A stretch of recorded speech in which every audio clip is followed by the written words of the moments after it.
sét hin khô adinga kana lung sét lung de lung mi in alang zinge lam lung dia ki te na in la lung gel bang nga lung zo lo lung sin na gen thi ke din anai ngày nắng pul ka do hi golin ke ngày bang in nei hin ngai le chun o lung sit nan lep zon tin pul do na bang ta nge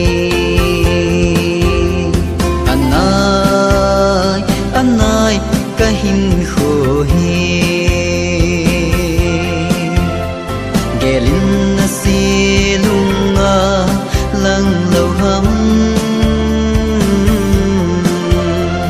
kata sahi abe tiếng le golin het thi mayo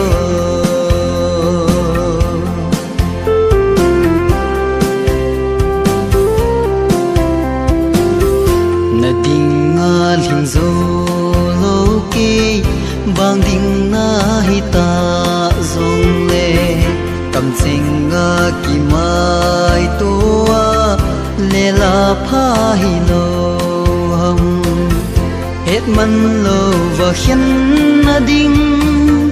chit ki nei in thot hi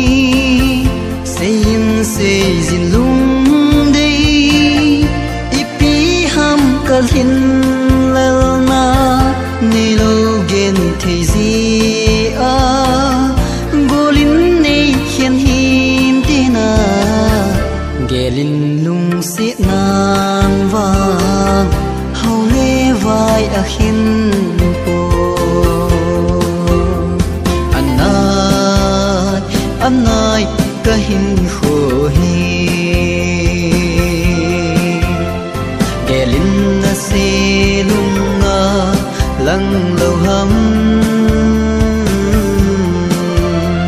kata sahi abe tiếng le golin het thi mayo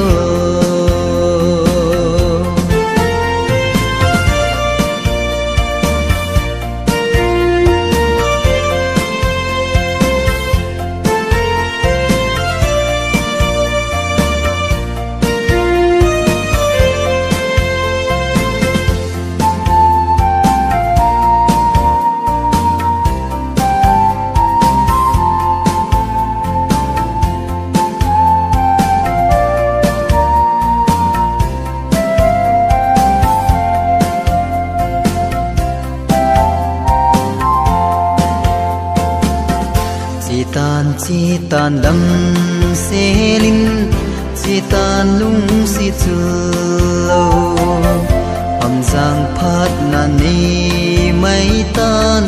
na lung dei ka lol hi phat khat ting ka lung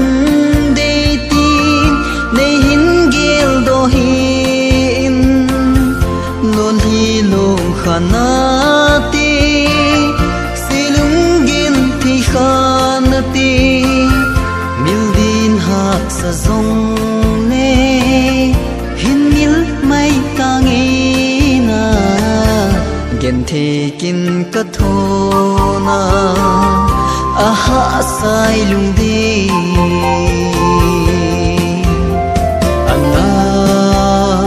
anai ka hin kho hi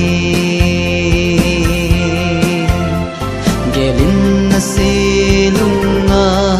lang lo hum kata sahi abe